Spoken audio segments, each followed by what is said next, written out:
Class 10th students, today I will teach you the remaining part of the chapter 13.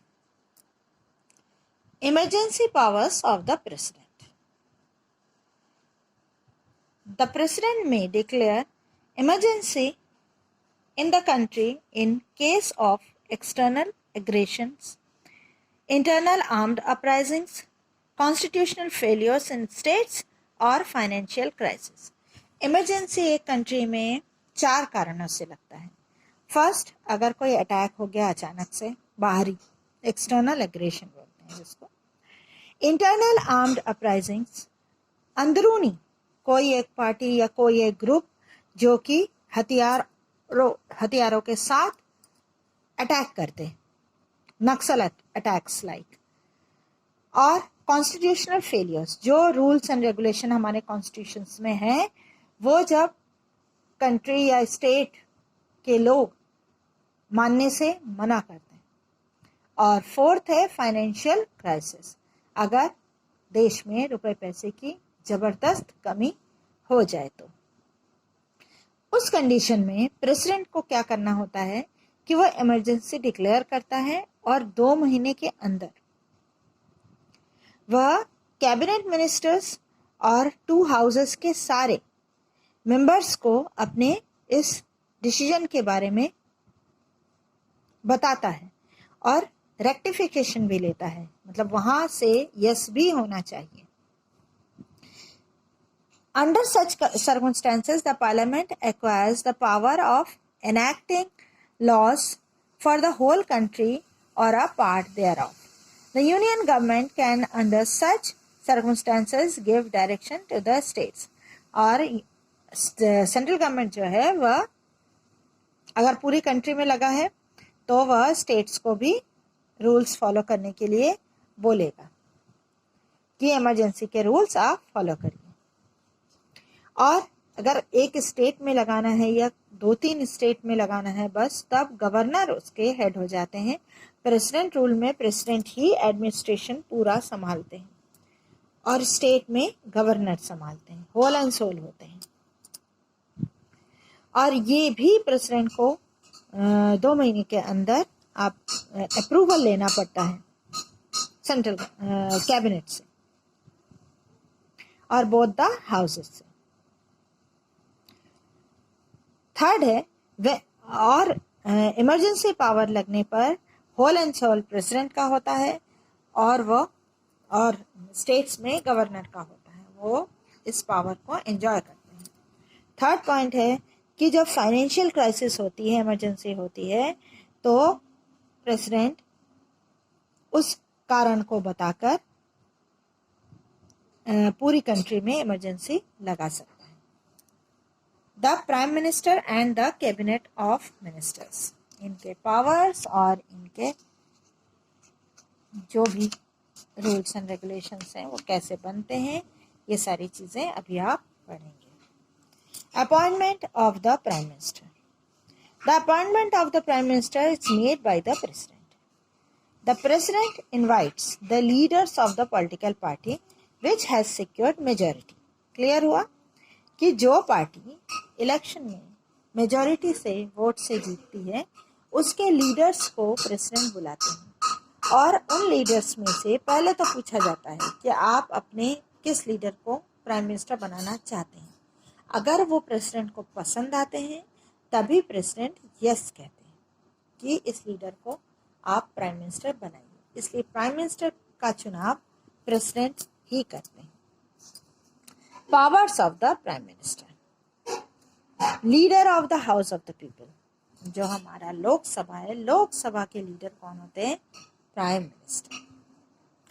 Formation of the cabinet, जब वो leader है तो जब वो government बन जाती है तब वो कैबिनेट मिनिस्टर्स फॉर्म करते हैं. पूरा कैबिनेट प्राइम मिनिस्टर ही बनाता है. Interventions in the department and functions of the minister.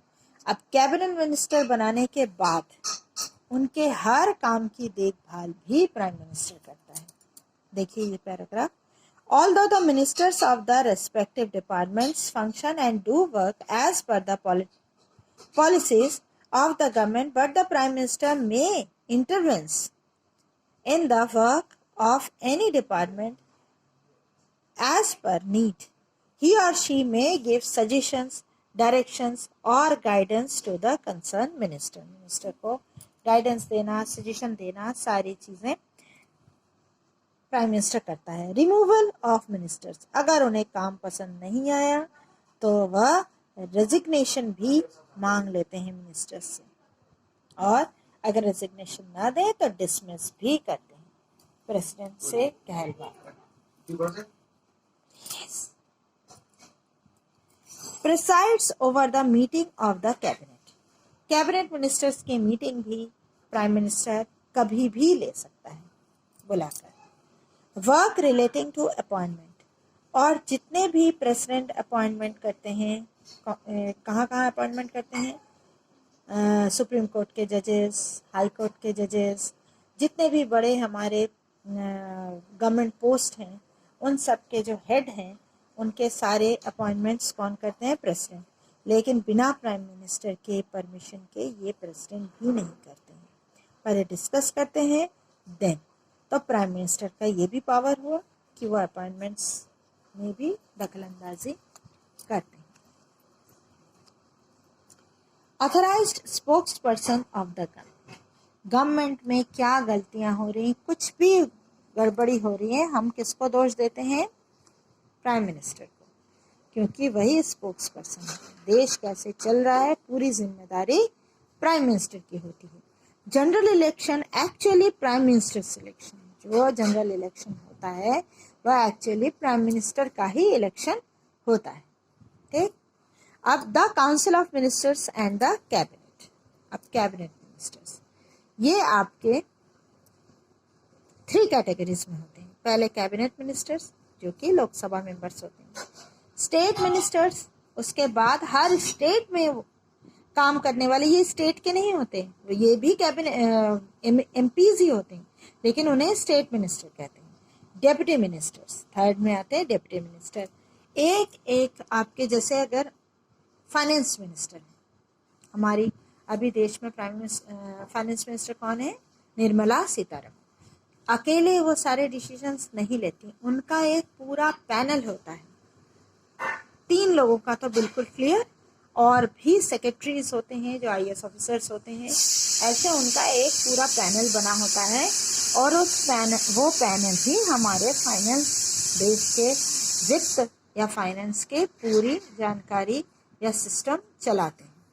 ऐसे ही हर एक क्षेत्र में होता है. इसको कैबिनेट बोलते हैं. Special features of the cabinet और council of ministers, supremacy of the prime minister, prime minister इसके हेड होते हैं. Joint responsibility, the council of ministers are jointly responsible to the parliament for any act of the minister. Only minister of the concern department is not responsible, but the whole council of ministers is responsible for that act. केवल एक minister इसका जिम्मेदार नहीं होता है. अगर आपके काम में कोई भी रुकावट, कोई भी गलती हुई है, चाहे फाइनेंस में हो, चाहे डिफेंस में हो, चाहे आपके होम मिनिस्ट्री में हो, तो क्या होता है कि जिम्मेदारी पूरे कैबिनेट की होती है, रिस्पॉन्सिबिलिटी. सीक्रेसी, ये बहुत ही सीक्रेट काम होता है, ये सबको बताया नहीं जाता है, और सारी चीज़ें मीडिया वगैरह में क्लियर नहीं की जाती हैं. ये काम होता है गवर्नमेंट का, मंत्री जो काम करते हैं वो सीक्रेटली ही करते हैं.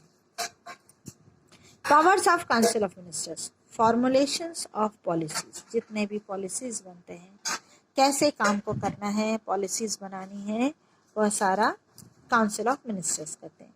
Matters relating to appointment, governors, ambassadors, chairmen and members of various commissions, attorney general etc. are made by the council of ministers. ये सारे पोस्ट में भले ही प्रेसिडेंट उनको अपॉइंट करें, लेकिन काउंसिल ऑफ मिनिस्टर्स का बहुत बड़ा हाथ होता है. Matters relating to finance, The Council of Ministers exercises control over the income and expenditure of the country. Yes, ये केवल फाइनेंस मिनिस्टर का काम नहीं होता है, पूरे काउंसिल ऑफ मिनिस्टर्स देश के वित्त या फाइनेंस मामले को बहुत बारीकी से समझते हैं और संभालते भी हैं। कितना इनकम हो रहा, कितना एक्सपेंडिचर हो रहा, ये उनके पास बिल्कुल क्लियर होता है वो डेटा, और वो उसी हिसाब से अपने खर्च बताते हैं। The finance minister draft the budget, finance minister budget draft करते हैं और उसके पहले काउंसिल ऑफ मिनिस्टर्स के पास अप्रूवल के लिए जाता है कि ये बजट ठीक है या नहीं। एडवाइस टू द प्रेसिडेंट, और हर एक काम में काउंसिल ऑफ मिनिस्टर्स एडवाइस भी करते हैं। अब ये है आपका judicial system of India. First सबसे बड़ा court Supreme Court, then High Courts, High Courts of the state, हर स्टेट का अपना हाई कोर्ट होता है। फिर subordinate courts of the district, हर डिस्ट्रिक्ट का भी अपना एक कोर्ट होता है। अब ये काम क्या करते हैं? सब ऑर्डिनेट कोर्ट्स 3 पार्ट में डिवाइड है। हाई कोर्ट भी वैसे ही है, सुप्रीम कोर्ट भी है। Civil court, court of session, revenue court. Civil court means district जज उसके हेड होते हैं, एडिशनल डिस्ट्रिक्ट जज, फिर सिविल जज क्लास 1, सिविल जज क्लास 2। ये होते हैं जमीन जायदाद वाले मामले। सिविल कोर्ट में क्या डिसीजंस होते हैं? जमीन जायदाद, डिवोर्स, ये सारी चीजें। कोर्ट ऑफ सेशन होता है जो पुलिस से रिलेटेड होती है बातें। डिस्ट्रिक्ट एंड सेशन जजेस, एडिशनल सेशन जजेस, असिस्टेंट सेशन जज, chief judicial magistrate CJM, judicial magistrate class 1 and judicial magistrate class 2। Revenue, ये टैक्स पे का मामला है। रेवेन्यू बोर्ड, कमिश्नर, कलेक्टर, तहसीलदार, तहसीलदार से शुरू होता है रेवेन्यू कलेक्शंस। सबसे छोटी पोस्ट तहसीलदार की होती है। ठीक है, आगे का नेक्स्ट वीडियो में